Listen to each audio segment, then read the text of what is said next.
Doctor mark વિખ્યાત cancer specialist હતા. એકવાર એક કોન્ફરન્સમાં ભાગ લેવા જતા હતા અને કોઈ ટેકનિકલ શક્તિને કારણે વિમાનને ઇમરજન્સી લેન્ડિંગ કરાવવું પડ્યું.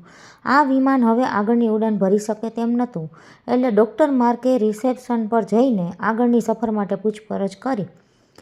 રિસેપ્શનિસ્ટે એને જણાવ્યું કે આપને જે શહેરમાં જવું છે ત્યાં જવા માટેની ફ્લાઇટ હવે 12 કલાક પછી જ તમને મળશે. જો આપને ઉતાવળ ન હોય તો આપ ટેક્સી ભાડા પર લઈને સેલ્ફ ડ્રાઇવિંગ કરીને જઈ શકો છો.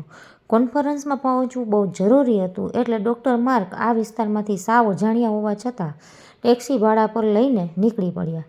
જીપીએસ સિસ્ટમ પર તે શહેરમાં 4 કલાકમાં પહોંચી જવાશે એવો સંદેશ જોઈને ડૉક્ટર માર્કને હાશકારો થયો. હજુ તો માંડ એકાદ કલાક પસાર થયો ત્યાં જોરદાર વરસાદ અને વાવાઝોડું થયું. જીપીએસ કામ કરતું બંધ થઈ ગયું અને ડૉક્ટર સાવ અજાણ્યા વિસ્તારમાં ફસાઈ ગયા. એમણે ધીમે ધીમે ગાડી ચલાવવાની ચાલુ જ રાખી. લગભગ 5-6 કલાકના સતત ડ્રાઇવિંગ પછી પણ ક્યાં પહોંચ્યા એની કંઈ ખબર નહોતી પડતી. સાવ ઉજ્જડ વિસ્તાર હતો અને એક નાનું મકાન દેખાયું એટલે ડૉક્ટર ત્યાં પહોંચી ગયા. તે ખૂબ થાકેલા હતા અને ભૂખ પણ ખૂબ લાગી હતી.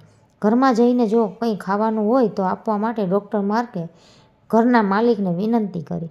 માલિક તો બહુ માયાળુ સ્વભાવના હતા. એમણે તરત જ રસોઈ બનાવી અને નવા અજાણ્યા મહેમાનને જમવા માટે બોલાવ્યા.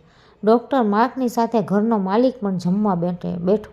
જમતા પહેલાં એ ભગવાનને કંઈક પ્રાર્થના કરતો હતો.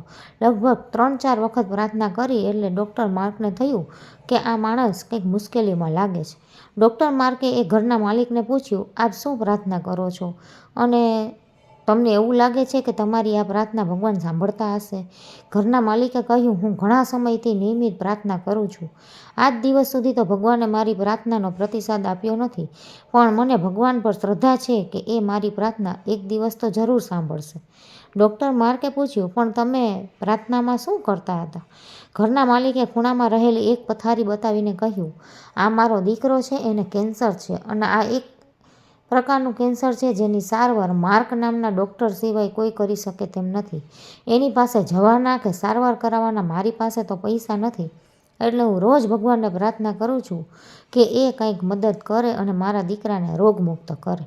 તો ડૉક્ટરની માર્કની આંખો પહોળી થઈ ગઈ અને ક્યાં જવા નીકળ્યા હતા અને ક્યાં તે પહોંચી ગયા એ સમગ્ર ઘટના એની સ્મૃતિપટ પરથી પસાર થઈ અને એટલું જ બોલ્યા, ખરેખર ભગવાન મહાન છે અને હૃદયથી થયેલી પ્રાર્થના તો ભગવાન સાંભળે જ છે.